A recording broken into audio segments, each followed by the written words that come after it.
বন্ধুরা নমস্কার। আশা করি আপনারা ভালো আছেন। আপনাদের কাছে একটাই অনুরোধ, আমার ভিডিওটা একটু লাইক করবেন, শেয়ার করবেন আর একটু সাবস্ক্রাইব করবেন। আপনার প্রিয়জনকে অবশ্যই পাঠাবেন।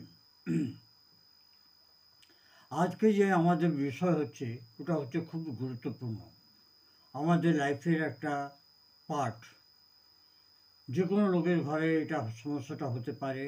সমস্যাটা হচ্ছে এজোস্পার্মিয়া। একটা গল্প এমনই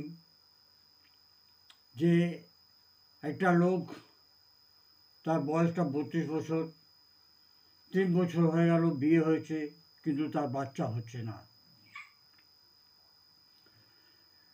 তারা অনেক চেষ্টা করেছে, স্বামী আর স্ত্রী, কিন্তু আর বাচ্চা হলো না। তখন ডাক্তারের কাছে গেল। ডাক্তার তাকে অ্যাডভাইস করলো যে আপনি সিমেন অ্যানালাইসিস করুন। কিছুদিন পর সিমেন অ্যানালাইসিসের রিপোর্ট চলে এসছে। রিপোর্টের মধ্যে ছিল এজোস্পার্মিয়া, মানে বীর্যতে শুক্রাণুর অভাব নেই বললেই চলে। এটা দুটো কারণে হতে পারে। একটা হচ্ছে অবস্ট্রাকটিভ, যে শুক্রাণু তৈরি তো হয় কিন্তু ওভুলেশনে এটার রুকাওট জন্মে যায়, আটকে যায়। নন অবস্ট্রাকটিভ, যখন শরীরে শুক্রাণু উৎপাদন অনেক কম কিংবা বন্ধ হয়ে যায়। সে রুগী খুব উদাস, চেহারা উপরে খুবই দুঃখ, এই অবস্থাতে পড়ে আছে। হোমিওপ্যাথি ইলাজ, চিকিৎসা শুধু রিপোর্টের উপরে নয়, মানুষের শারীরিক সংরচনা হিসাবেও করা যায়। উদ্দেশ্য ছিল হরমোনকে সন্তুলন করা,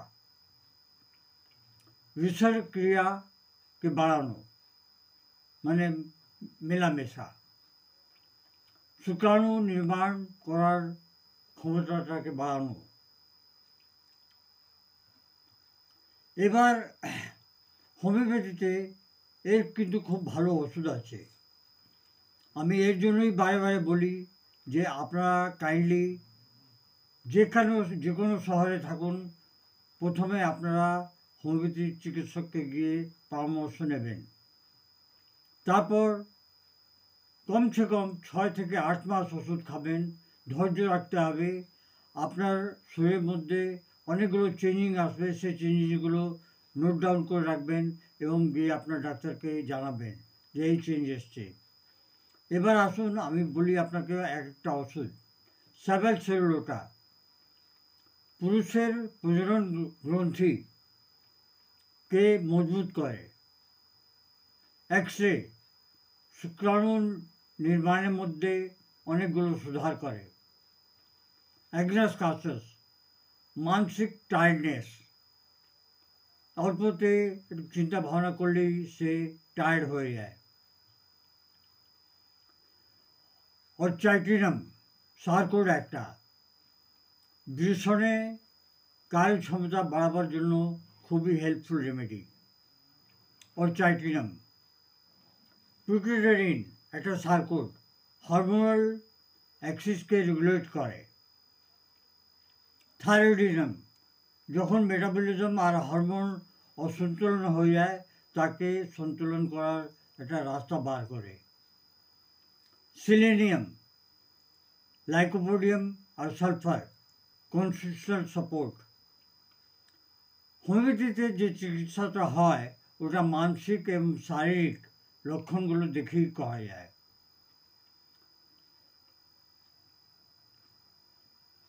কিছু মাসের পর হরমোনের মধ্যে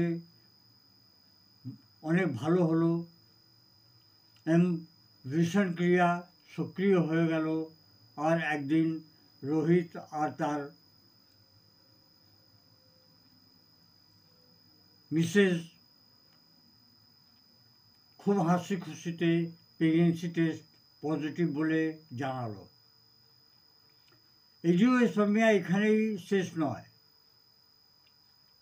ঠিকভাবে ডায়াগনোসিস আর ঠিকভাবে যদি হোমিওপ্যাথি উপচার করা হয় তাতে অনেকগুলো ভালো হওয়ার সম্ভাবনা থাকে।